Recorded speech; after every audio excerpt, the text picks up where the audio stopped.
എല്ലാവർക്കും ടോസ് അക്കാഡമിയിലേക്ക് സ്വാഗതം. കേരള PSC മുൻകാലങ്ങളിൽ നടത്തിയ സുവോളജി റിലേറ്റഡ് PSC ക്വസ്റ്റ്യൻ പേപ്പറുകളിൽ നിന്നെടുത്തിട്ടുള്ള 6 അഡ്വാൻസ് ലെവൽ ക്വസ്റ്റ്യൻസ് ആണ് ഈ ഒരു വീഡിയോയിൽ ഡിസ്കസ് ചെയ്യുന്നത്. ആദ്യ ചോദ്യം മോളിക്കുലാർ ബയോളജിയിൽ നിന്നാണ്. Enhancers found in which position are incapable to enhance the process of transcription. Options നോക്കുക. Just upstream the promoter, several kilobases downstream promoters, several kilobases upstream promoter and within the promoter site. ഇവിടെ ഒരു diagram വെച്ചിട്ട് explain ചെയ്യാണ്. ഇപ്പൊ diagram ശ്രദ്ധിക്കുക. എൻഹാൻസേഴ്സിന്റെ location ഇവിടെ നോക്കാം. Enhancers കൊടുത്തിട്ടുണ്ട്, അതേപോലെ തന്നെ യു ക്യാൻ സി പ്രൊമോട്ടർ. അപ്പൊ എൻഹാൻസേഴ്സ് ഒരിക്കലും പ്രൊമോട്ടറിന്റെ അവിടെ അല്ല വരുന്നത് അല്ലെ. അതുപോലെ തന്നെ ഇവിടെ ട്രാൻസ്ക്രിപ്ഷൻ സ്റ്റാർട്ട് സൈറ്റും കൊടുത്തിട്ടുണ്ട്. എൻഹാൻസേഴ്സിലേക്ക് നോക്കുക. ഇവിടെ ആക്ടിവേറ്റേഴ്സ് വന്ന് ബൈൻഡ് ചെയ്യുന്നുണ്ട്. ആക്ടിവേറ്റർ ബൈൻഡിങ് സൈറ്റ് കാണാം. ആക്ടിവേറ്റേഴ്സ് ബൈൻഡ് ചെയ്യുന്നുണ്ട്. ഈ ആക്ടിവേറ്റേഴ്സ് ആണ് ജനറൽ ട്രാൻസ്ക്രിപ്ഷണൽ ഫാക്ടേഴ്സിനോട് ഇന്ററാക്ട് ചെയ്യുന്നത്. അതുവഴി ട്രാൻസ്ക്രിപ്ഷന്റെ പ്രോസസ്സ് അത് എൻഹാൻസ് ചെയ്യുന്നുണ്ട്. അത് മാത്രമല്ല ഇവിടെ ശ്രദ്ധിക്കേണ്ട കാര്യം എന്ന് പറയുന്നത് enhancers can be seen either upstream or even downstream. അപ്സ്ട്രീമും ഡൗൺസ്ട്രീമും എൻഹാൻസേഴ്സ് പ്രസന്റ് ആണ്. സോ ഇവിടത്തെ ശരി ഉത്തരം നോക്കാം. ഓപ്ഷൻസിൽ പറഞ്ഞിരിക്കുന്നത് option A just upstream the promoter, then several kilobases downstream the promoter, several kilobases upstream the promoter. അപ്പൊ ഈ മൂന്ന് സ്ഥലത്തും എൻഹാൻസേഴ്സ് കാണുന്നുണ്ട്. പക്ഷെ ചോദ്യത്തിൽ പറഞ്ഞിരിക്കുന്നത് ഏത് പൊസിഷനിൽ വരുമ്പോഴാണ് which is incapable to enhance the process of transcription. Incapable എന്നാണ് പറഞ്ഞിരിക്കുന്നത്. അപ്പൊ അതുകൊണ്ട് ശരി ഉത്തരം ഓപ്ഷൻ ഡി ആണ്. Within the promoters site. Within the promoters site അവിടെ ഒരിക്കലും വരുന്നില്ല.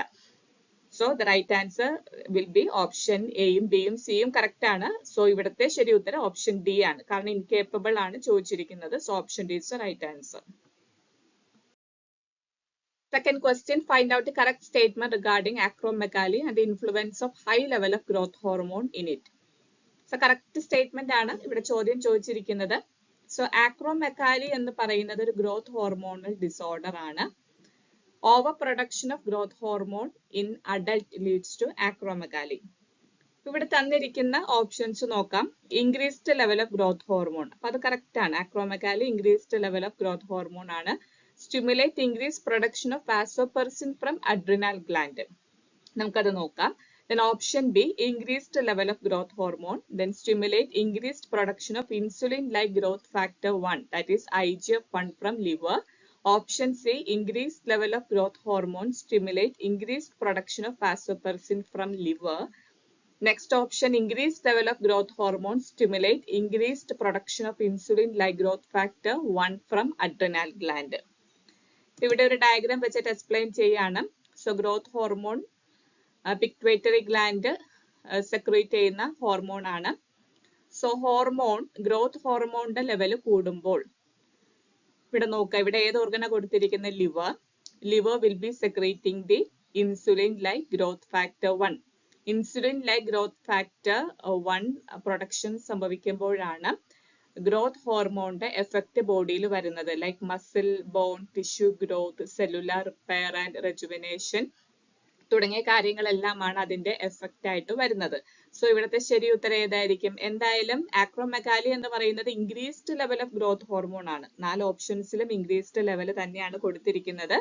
So the right answer is option B, increased level of growth hormone and it stimulate increased production of insulin like growth factor 1 IGF-1 from liver. So option B is the right answer.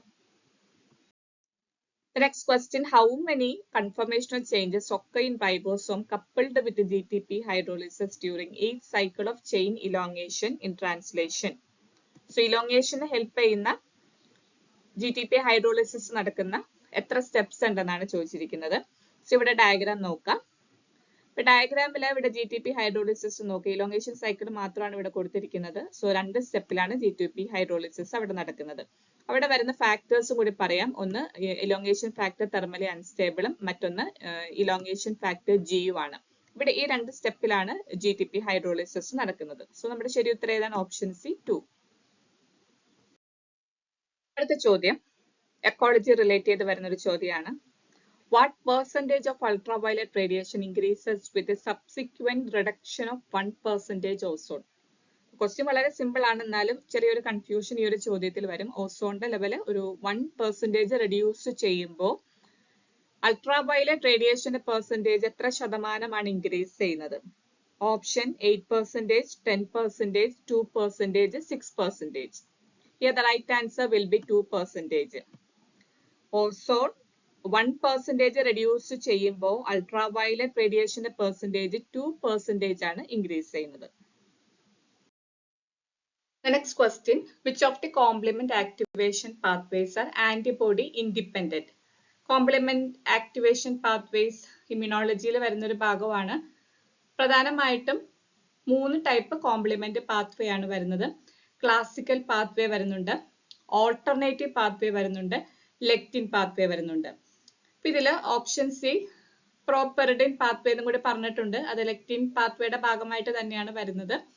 So complement activation pathway, that is antibody independent എന്നാണ് പറയുന്നത്. Antibody independent, antibody അവിടെ ഇല്ലെങ്കിൽ പോലും പാത്തോജന്റെ presence തന്നെ complement activation പാത്വേനെ enhance ചെയ്യുന്നുണ്ട്. So the right answer will be both D and 3. That means ലെക്റ്റിനും കറക്റ്റ് ആണ്, പ്രോപെറിഡിനും കറക്റ്റ് ആണ്. കാരണം ക്ലാസിക്കൽ പാത്വേ എന്ന് പറയുമ്പോൾ അത് റോങ് ആണ്. ബിക്കോസ് ക്ലാസിക്കൽ പാത്വേ എന്ന് പറയുമ്പോൾ ആന്റിജൻ ആന്റിബോഡി കോംപ്ലക്സിന്റെ പ്രസൻസിലാണ് ആക്ടിവേഷൻ പാത്വേ അവിടെ എൻഹാൻസ് ചെയ്യപ്പെടുന്നത്.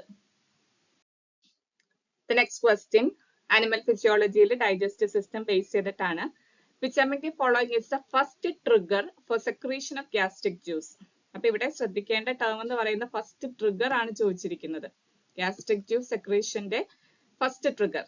Option gastrin secreted by G cell in the antrum, histamine secreted by endochromaffin-like cell, vagal input from dorsal vagal complex, bombesin from enteric nerve endings. So gastric juice secretionന്റെ first trigger എന്ന് പറയുന്നത് option C ആണ്. vagal input from dorsal vagal complex is the right answer.